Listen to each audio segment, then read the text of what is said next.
महादेव की जय। काशी विश्वनाथ की जय हो। बद्री केदारनाथ की जय हो। धर्म की जय हो। धर्म की जय हो। अधर्म का नाश हो। अधर्म का नाश हो।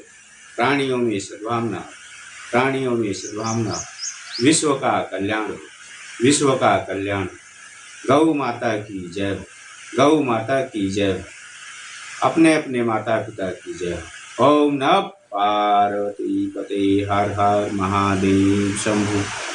तो आइए मित्रों, आपको बताता चलूं आज का प्रवचन जो है, आखिर मोह निद्रा कब तक। मोह निद्रा मतलब समाज एक तरीके से जो सोया हुआ है उसके बारे में है। तो हमारे जीवन में कई बार सतगुरु का आगमन होता है, परंतु हम मोह निद्रा के कारण हम उनको पहचान नहीं पाते। कारण वही होता है कि हम संसार के मोह माया में जाल में फंसे हुए हैं। हमारा बेटा बड़ा हो जाएगा तो उसकी शादी करनी है, बेटी की शादी करनी है, हमारी पत्नी के लिए धन जुटाना है, परंतु हमारा जो जन्म हुआ है हम उस मेन उद्देश्य को भूल जाते हैं। इस कारण कई बार गुरु महाराज हमारे जीवन में किसी न किसी रूप धारण करके आते रहते हैं, सतगुरु आते रहते हैं हमको जगाने के लिए, परंतु हम जाग नहीं पाते हैं। किसी किसी विरले के नसीब में ऐसा होता है जो सतगुरु मिलता है और उनको जगाता है और धर्म के मार्ग पे चलाता है। तो हमारा कहना सिर्फ इतना है आप सभी से कि आप जितना हो सके सत्कर्म करें और लोगों का भला करें, लोगों की भलाई करें और अपने धर्म पे अडिग रहें, ताकि धर्म रक्षति रक्षिता। हम धर्म की रक्षा करेंगे तो धर्म हमारी रक्षा करेगा।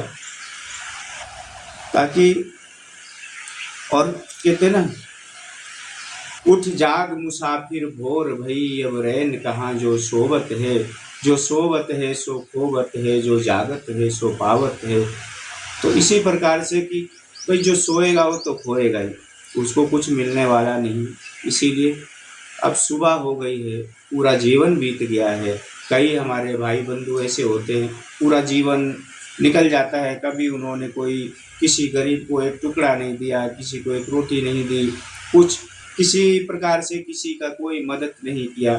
एक मानव जीवन पा करके अगर हम सत्कर्म नहीं कर सकते, उस परमात्मा को याद नहीं कर सकते हैं, तो हमारा मानव जीवन में आने का कोई इतना बड़ा वो नहीं है उद्देश्य। मानव जीवन सबको नहीं मिलता है।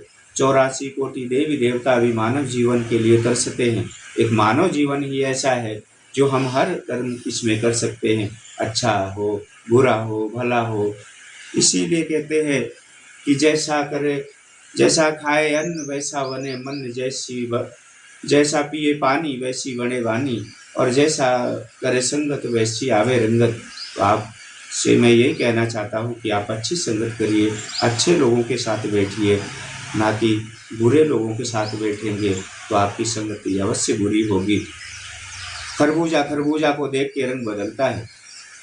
इसीलिए आप साधु महात्माओं के बीच में कोई ज्ञानी हो, तपस्वी हो, ऐसे साधु संतों की सेवा करिए, माता पिता की सेवा करिए, गुरुजनों की सेवा करिए, धर्म के लिए कार्य करिए, परमात्मा का नाम जपिए। एको नामो द्वितीयानासे, एको ब्रह्म द्वितीयानासे। तो एक ही ब्रह्म एक ही है। हमारे भगवान के रूप अनेक हैं, आप चाहे किसी भी रूप में पूजो, पूजा एक ही जगह जाती है। एक ओमकार सिर्फ एक ही है, जो आरती में भी कहा गया कि ओम अक्षर के मध्य ये तीनों एका। तो इसी प्रकार से आपको समझने की ज़रूरत है, जागने की ज़रूरत है। आप भटकिए मत अपने मार्ग से।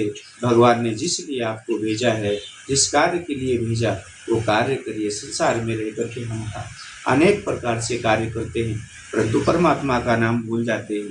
इसलिए हम आप लोगों से ये बोलना चाहते हैं कि ज़्यादा से ज़्यादा आप कोई भी कार्य करिए और परमात्मा का नाम अवश्य जपते रहिए।